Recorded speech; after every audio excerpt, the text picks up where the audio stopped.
everybody! This is M from DIYM. I just wanted to showcase a few dies that I have. Some of them are going to be showcased in another video. These brand new dies. I think I just got a bunch of bow dies for a bow video that I'm doing in the future, or in the past, depending on when I air this. So I just wanted to show you guys the other dies that I got in this order. I got quite a few different things, not just dies, but I just wanted to show you what I got. So I got some doily dies, which I think these are going to be really, really fun when I'm using doilies for specific projects, obviously, like for Valentine's Day. I like to break out the doilies around Valentine's Day. So this is more oval shaped and all the doilies are different designs, so you can layer them on top of each other if you'd like to. And then I got like a circle.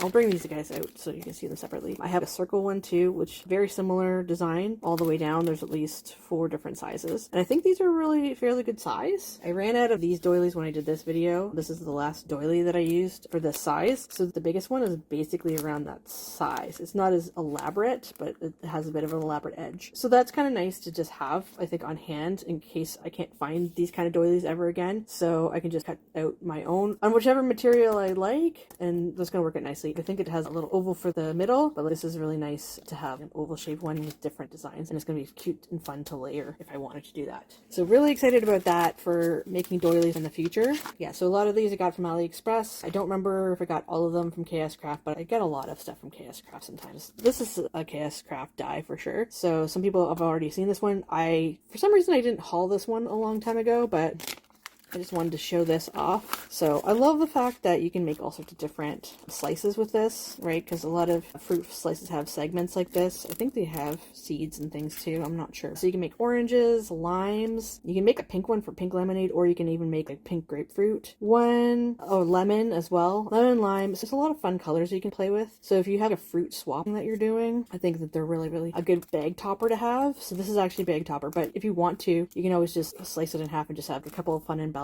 to top on top of a card or something like that. So I feel like this is really cool for, as I said, bag topper or a large embellishment if you want to make a cool card. So there's that. I also got, I know I already did my Rosette video, but this is a heart-shaped Rosette. So I thought that this was really, really cool. I was watching somebody that kind of got me into die cutting in the first place. This person called Cutesy Shelf. I think she's a Toronto-based creator. I haven't seen her post for a long time, but I really, really liked her stuff. But she basically did a really cool tutorial on how to assemble these heart-shaped rosettes. So that was really, really cool to watch. This is also from KSCraft. Another KSCraft. A lot of these are from KSCrafts. Not everything here is from KSCrafts, but so this guy, I thought this would be good for just next year, maybe for St. Patrick's Day. This is a truck add-on. So I'll show you what the pictures are here. So it'll make a little more sense to you guys. But yeah, so there's this truck. I have this truck as well, and a whole bunch of different add-ons for it. So I think it was Easter truck at first, and then they just started doing different types of occasions and adding stuff on. But yeah, so it's lots of clovers and this hat. Somebody said that they thought that this hat was really great to use for New Year's. It comes with a pipe as well, just a whole bunch of fun leprechaun-y things, right? But I said that this was a good New Year's hat to make a New Year's card, even like a gift bag or something, and just embellish a gift bag. Maybe you're gifting champagne or something to somebody, you can always put a fun little embellishment like this on there. So there's that. Also, if you're, say, making a wedding card, it's a nice little top hat to make as well. So you can do lots with this hat, and I kind of love the fact that you can use it for lots of different types of occasions. Also, I just don't have enough St. Patrick's Day stuff, so I bought some stuff around St. Patrick's Day, so I thought that that would be really, really good for that. So there's that. Oh, I have a coffee shop add-on for, it's like a Parlor add-on, so there's like a specific Parlor die, and I think you can make it into like a haunted house, a gingerbread house, all sorts of cool stuff. So this is also a coffee house. I don't like coffee myself, but I have friends who like coffee, so I like to gift coffee related presents. We have Tim Hortons in Canada, so you can give Tim Hortons gift cards, Starbucks gift cards, all sorts of fun stuff like that. So I just figured this would be really, really cool just to have little coffee embellishments and stuff like that. There's little coffee beans and things like that, which I don't really have in my stash. So I thought this was really cool for that. And then this isn't KSCraft, I don't think, but I just got a bunch of alphabet uppercase letters, and I thought that this would be really, really cool to have in my stash just to make giant letters for whatever, maybe just for initials, or maybe you want to make like a streamer that says happy birthday or something like that. This is really, really cool to have that, and you can cut it out from really cool patterns of paper. So anyways, guys, that's my stash that I got. Hope you guys liked it, and as I said, I got some more stuff, but that was just some of it that I just wanted to show you guys and showcase a little bit. But some of the other stuff is probably going to be used for other videos. But yeah, that's pretty much it. Anyways, guys, I hope you have an awesome day, and take care, everybody. Bye. Have a good one. Bye.